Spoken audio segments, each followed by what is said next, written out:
What's going on, you guys? Links Forte here to bring you my P4G Season 3 draft analysis. I am calling this season the farewell tour because after P4G, I have decided that I am leaving Draft League altogether for personal reasons.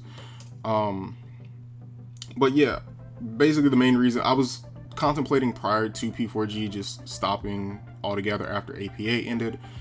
But honestly, it was Kyle, Kelly, and Nate that convinced me. 90% goes to Kelly because I've yet to play Kelly in any draft league. Granted, I've only been in P4G, but I've yet to play him other than helping him with mock battles. So that was the biggest reason for me wanting to play in P4G. No offense to Kyle and Nate, but they weren't going to convince me to play it. It was really me wanting to play Kelly. But yeah, so like I said, this is going to be what I call the farewell tour, and I'm hoping to have a lot of fun. If you guys didn't watch the draft stream yesterday on Kyle's Twitch channel, basically this season what was decided was that we were playing with lower tier mons. Basically anything that was considered tier 1 or tier 2 was banned, as well as megas. And then certain mons that may be tier 3 or lower were banned as well. One being Primarina, although now what people has seen that it can do. You know, some people might argue that it's a tier 2 mon, but whatever. But yeah, Primarina was banned because when we looked at it, nothing in the lower tiers actually switches into that thing. I can't remember what else was banned in the lower tiers, but that was like the biggest one that I remember. Anyway, what I'm going to do is I'm just going to put the entire team up on the screen for you guys to look at, because if you only want to see the team, then there you go. Although you probably just went to the end of the video to see the entire team. But if you only want to see the entire team, there you go. It's on the screen. If you want to leave, you can leave now. If you want to know why I drafted what I drafted, then continue to watch/listen. Anyway. First round, I had the fourth overall pick. Leo took Nidoking first, Kelly took Metagross, and then Elliot took Darmanitan. When the draft started, I was gone for the entire weekend, and Kyle knew this, and you know, they were just like, they were just so anxious to start, and I'm like, it doesn't matter because I'm not gonna be back until later, but whatever. They started the draft, so then they had to wait a couple days. But I had no idea what I wanted. And then that weekend that I was gone, I wasn't going to consider what I wanted or anything. But prior to the draft, Leo knew he had first overall pick before we started. And he said he already knew he was taking Nidoking. I think he was deciding between Nidoking and Nidoking. And he told me to take Crocodile. And honestly, I wasn't considering Crocodile at all. Honestly, I had no idea what I wanted. But when I looked at the first 3 mons, I was like, other than Nidoking carrying Ice Beam, I think Crocodile actually can 1v1 all 3 of those, and then, you know, if I EV Crocodile in the correct way, I can, or I build Nidoking or Crocodile in the correct way, I can actually beat Nidoking, I think. So I was like, you know what, let's take Crocodile. That was kind of the biggest reason. And another reason is whenever I draft, I have 2 big issues: drafting a ground type and drafting a dark type. I got both of those out of the way in one pick, so it kind of actually just helped me throughout the rest of the draft because I didn't have to focus so much on that. Like whenever I want a dark type, somebody takes it, or you know, whenever I want a ground type, somebody takes that. So it solved 2 problems in one. It gave me a Pokemon that could be bulky. It gave me a rocker, which is always great, is having a rocker, because that's just how the meta works. It gave me an Intimidate user, gave me a Moxie Sweeper, a Moxie Choice Scarf sweeper if necessary. So that was just that pick. And then, you know, you went through the round. I have to wait a while for my next pick.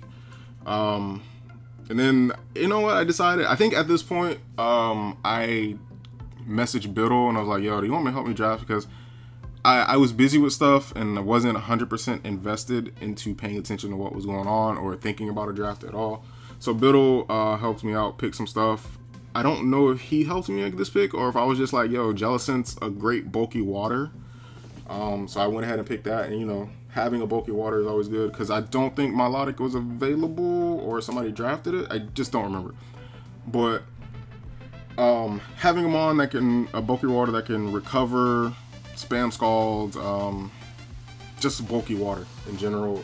Good ghost type actually, even. It doesn't care too much about knockoffs depending on who's hitting it. So it works. It has a decent offensive move pool as well. So yeah, Jellicent was that pick.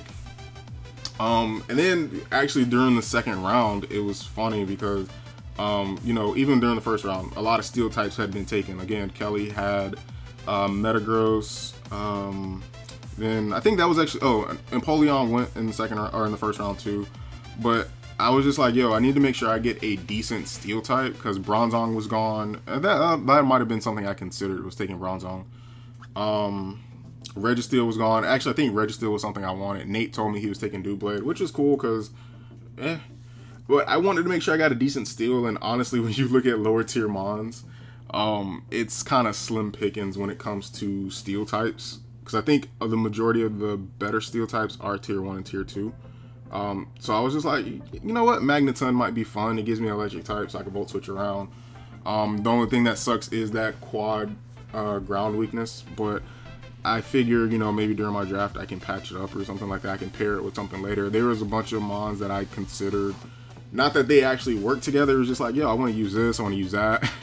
I felt like Leo because I think there's a joke going around other than the bad luck Leo part. It's like Leo wants everything. So he tells you, no, I wanted that. Like, Leo, you want everything, dude. But, so I went with Magneton, a decent Eviolite. I think it's a good Eviolite user, honestly. It could be a pretty good Choice Specs user as well as Choice Scarf. The only thing sucks about it being a Choice Specs user is that it's kind of slow. Which is another thing I have an issue with when I draft teams is I never draft speed and I like speed. I usually try to, you know, just make sure I have all my types, which is a thing that sucks when I draft, but it is what it is. Next pick, I was like, yo, I really wanted a dragon, and I've always wanted to draft Haxorus, but I think it was tier 2, so it was banned. But I've always wanted to draft Haxorus. Like, Haxorus is my favorite dragon type. It's one of my favorite. It's like my top 3. My top 3 dragon types are interchangeable, honestly. But Haxorus is definitely up there. And I was like, why not get the next best thing in Fracture? Because I never draft a Mold Breaker user. Now I have... Wait, no. I almost said I have 2, but Crocodile doesn't get Mold Breaker. But yeah, having Fracture with Mold Breaker as well as a Nerve, because, you know, people may want to run, like, if I wanted to run like Poison Jab on it and you have a Fairy type, well, now your poison reducing berry doesn't work because of Unnerve or, you know, Mold Breaker. It doesn't get EQ, but it gets Stomping Tantrum. So next best thing, it still has a way to hit steel types, which is good. I can also, you know, run, because it's in this draft it's open Z moves, which means any mon can use a Z move.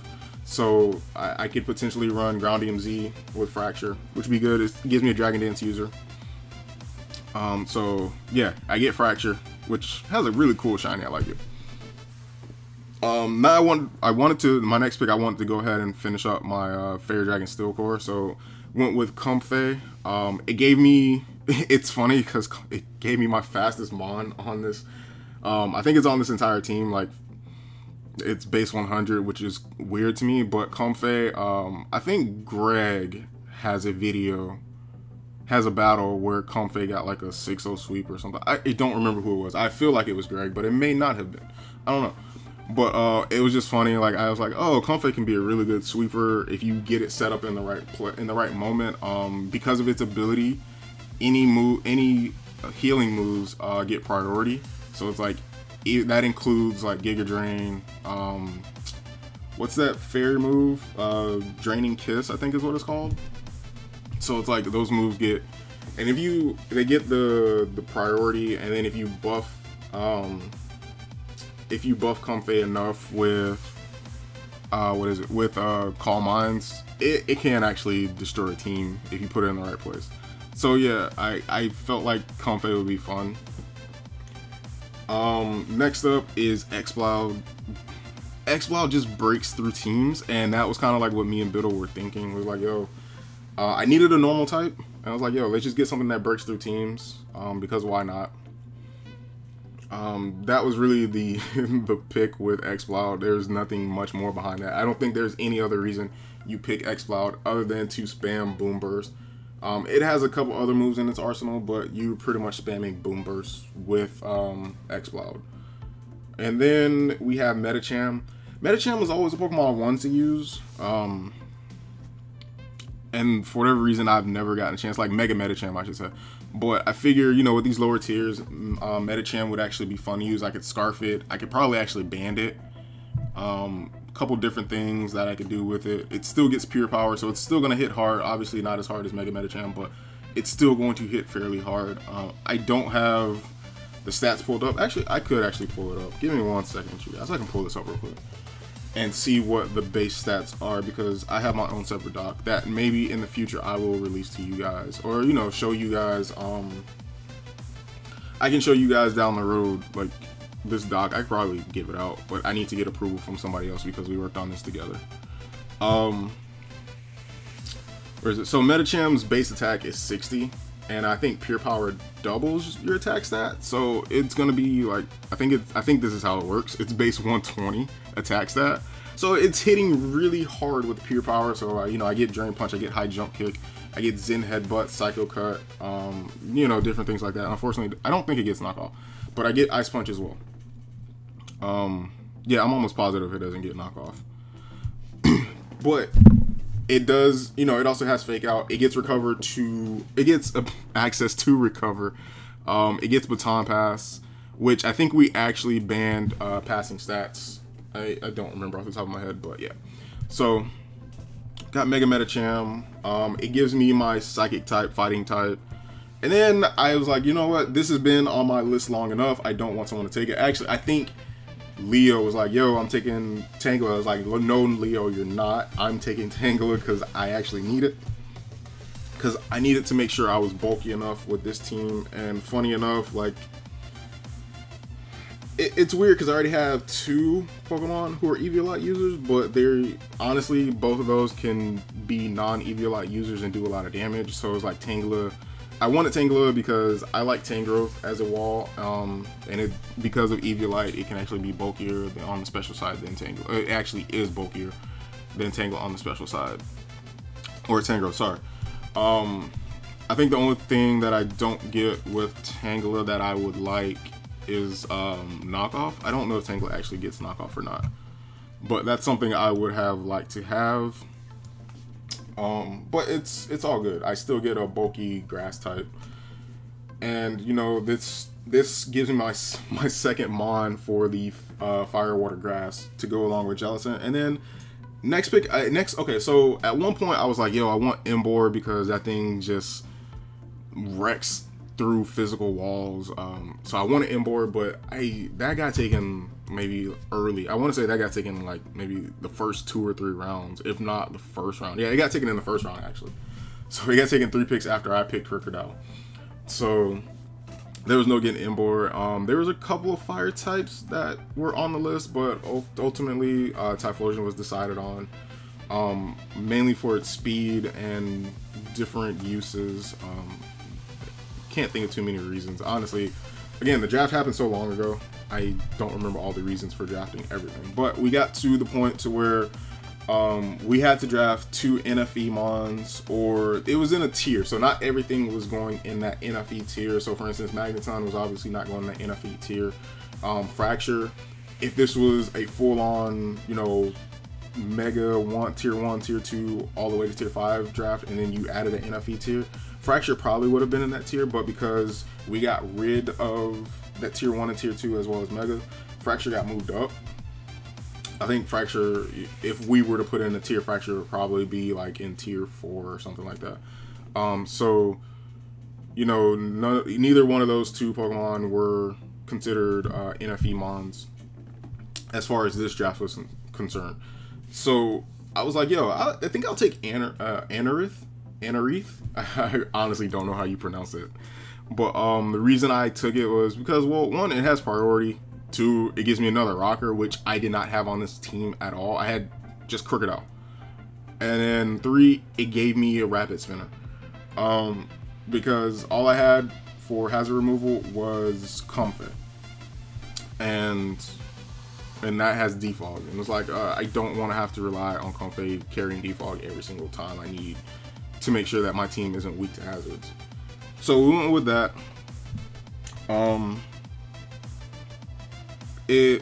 I think it was like partially because of the offensive, the ability to run offensive moves. So it's like, you think about Armaldo, even though people don't usually see it in this role, you might see it like a Swift Swim user or just a rock setter in general.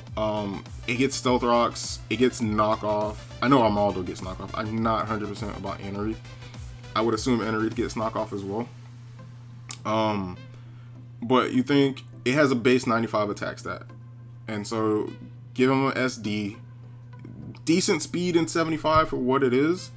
And then you're talking about Aqua Jet, some rock move, and then maybe knockoff. And you have a decently hard-hitting attacking Pokemon, I guess. So that was, and then I needed a rock type in general. So or at least I felt like I needed a rock type. The one thing that sucks is that rock types are not resistant to themselves. Sorry, you guys, it started raining outside, and I was like, what is that noise? And I realized it was rain. But rock types are not resistant to themselves, kind of like how steel types are. So Enerith is weak to rocks himself. It's kind of like the, what Pokemon is it? Like, if you think of like Avalugg, it's like, or any ice type in general that gets hazard removal. Like Avalugg or Cryogonal, they come in, they have to take 25% just to get rid of rocks. It's in that situation as well, and that's the only thing that annoys me. But I think Enerith is a good Pokemon. I'm spending a lot of time talking about Enerith for no real good reason. But my last Pokemon is Electric. Now I know this gives me a second Electric type. I know, but the main reason, there are 2 reasons for picking Electric. One, Leo would not let me have what is the Pokemon? Slurpuff? Is it Slurpuff? Or I think it's its pre-evolution. Let me pull up the list because I know Leo took it. Swirlix. Leo told me I couldn't have Swirlix. He wanted Swirlix. Like, I was going to take Swirlix before Enerith. And like I said, while the draft was going on, I was busy with my own stuff. If you guys saw my last video, or not my last video, but the video where I did like a little mini update telling you like I was dealing with stress and stuff, like that's where I was during the draft. I was gone for a weekend, and then during the week of the draft, I was dealing with my own personal stuff. So I wasn't paying too much attention to our own little group chat, like not in the draft itself, but we have like a side chat with a couple of people. Like it's me, Leo, Kyle, and Nate. I think there's a few other people in there as well. But we were talking about it, and I never realized that Leo wanted Swirlix, and everybody's like, yeah, he called it. I was like, all right, cool, whatever. So, like I said, I realized that I had a weakness to ground, and I was like, this is going to be my ground resistant Pokemon, or immunity Pokemon. Like, my only other Pokemon that's resistant or immune to ground, or is resistant to ground is Tangela. So I was like, yeah, you know what, Electric, you have to do it. So, and it's actually it's a really good Pokemon because it can slap an Eviolite, and everybody knows how bulky Electros can be with its AV. So it's like now you have Electric who can slap on an Eviolite and is actually bulkier and a lot more annoying than Electros. The only thing that's the downside about Electric is it doesn't get Drain Punch. So it's like if you want to try and get a recovery move, like with Electros, you can run Drain Punch, Giga Drain for your recovery. You know, kind of disguise things. Like if you want to run U-Turn, Giga Drain, or you know, Volt Switch, Drain Punch, you can do it. With Electric, if you want a attacking move that recovers, you have to run Giga Drain. Like you don't get Drain Punch, and that's the only one thing I don't like about it. I think it still gets knockoff. Like I have a lot of potential knockoff users: Electric, Tangela. Like I said, I don't remember if Tangela gets it or not. You guys can correct me if you so wish, but I'll probably already know this. Enerith, again, don't know if it actually gets it, but I'm almost positive it does. Crocodile gets it, so it's like 4, maybe only one. It's for potential, possibly only one. It's funny. But yeah, so that's my team. I didn't want to spend too much time talking about this one because I'm still dealing with my stress stuff, so I need to go deal with that. I'll put a picture, you know, here at the end to show you guys my battles, who I'm battling every week. It's a total of 14. It's a total of 14 weeks, right? So, but there's only 13 battles. One of the weeks we're doing a bye week. Joey PokeGame is getting married.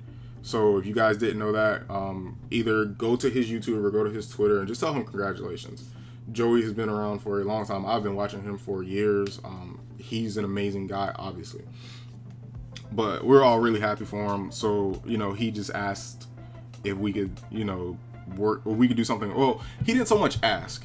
So he was just like, yo, I am getting married. So I was like, and I was the one that made the schedule. So I was like, he's getting married. I asked him, I was like, yo, when are you getting married? So he told me when he was getting married and when his honeymoon is. So we kind of made it work around those times, and he was like, yo, that's perfect, thank you. So we tried to make it all work. But there's 13 weeks, 13 battle weeks. I think the bye week is in between week 7 and week 8. Don't quote me on that. I don't have it right here in front of me, even though I made it. Anyway, week 1, we're going against Crimson Seabad, and week 2, we go against A-Drive. Hell of a way to start off a season. 2 weeks. You get NPA/GBA champion, and you get Crimson Seabad, who destroyed us in APA. Yeah, I'm enjoying this. I screwed myself when I made the schedule. Granted, it was randomized, but I still screwed myself. Then we take on Nate, and we're gonna show Nate, you know, how bad we really are, because, yeah, Nate doesn't know how to prep for bad prep. Then we take on Galactic Elliot again. Then we take on Mr. Talent. And week 6, we take on Kyle Lair. Then we take on Gregulator. Finally, week 9, the only reason why I'm actually playing in P4G is to play Kelly. Then we play Leo, then Joey. Then we play John. Sorry, I was trying to like, who's NOP? John. And then we finish up the season with Chance. Like that middle of the week, like, oh wait, sorry, I forgot Deathly. We played Tyler Deathly I Am after Kyle. Weeks 8 through 12 are gonna be annoying. Not to say anything about anybody else, but it's just like, you look at the resume of everybody, right? You have Greg. I think Greg has like 2 or 3 championships under his belt. You have Kelly, who won season 1 of the P4G. He was in the finals. He was in finals last season as well, and then he was. Did he make it to? No, he was. He made it to semis in NPA last season. I feel like he has another championship somewhere. Then you have Leo, who has a UCL championship. He just won the APA. I feel like he has a 3rd championship somewhere too. Oh, he has the GBA D-League championship. That's what it is. Then you have Joey PokeGame. Everybody knows how great of a battler he is, so I don't need to shout out his resume, but if you need me to, he won the 1st season of UCL, if I'm not mistaken. He beat A-Drive in the championship, if I'm not mistaken. I feel like he won. I feel like season 1 and then the off season, the little cup that they did, the UCL did. I feel like both championships in those 2 were Joey versus A-Drive, and Joey came out on top of both. I don't remember. You guys probably have a better memory than I do. But I don't need to shout out his resume. And then you have John. Do I need to shout out his resume too? Because multiple seasons in the GBA, I don't think he has a championship. I know he doesn't have a championship in GBA, but he always makes strong runs. A hell of a player. Since I've been taking this time off from stress, I haven't been keeping up with the NPA, so I don't know what he's doing there. Same with GBA, honestly. I don't know how these 2 seasons are going for him. But last season we played him. It came down to a wire. I think I lost 2-0. So again, not to like belittle anybody, but that's 5 straight weeks of hell. I think I had that last season too. It was like 5 straight weeks of hell. Again, not to belittle anybody else on my schedule, but damn. Anyway, you guys, I think I made this video long enough. It's a lot longer than I wanted it to be. I was trying to keep it to like 15 to 17 minutes, and we're at 25. Anyway, battles go up on Sunday, starting Sunday the 29th. While you guys are watching my battle, I will actually be at Playlist Live in Orlando. I'll just be hanging out. I'm not doing anything special. Like there's a couple of YouTubers I want to meet. Timothy De La Ghetto, obviously. Swoozy, if you guys never heard of him. He's new-ish. I think he's been making videos for like 2 years. If you guys know anything about the Lil Ron Ron videos, Cartoon Connect, he's gonna be there, so I'm gonna try to meet up with him. If I have time and if I remember, because I'm gonna be hanging out with a couple friends. I'll try to do like a little mini vlog or something like that. But anyway, we're almost at 26 minutes, so I'm gonna get up out of here, you guys. Thank you guys so much for watching. Make sure you subscribe to everyone. You can subscribe to me too if you want. But I'm gonna get up out. Thank you guys so much for watching once again. This is Links Forte. See you at the start of the season on Sunday. I'm out. Peace.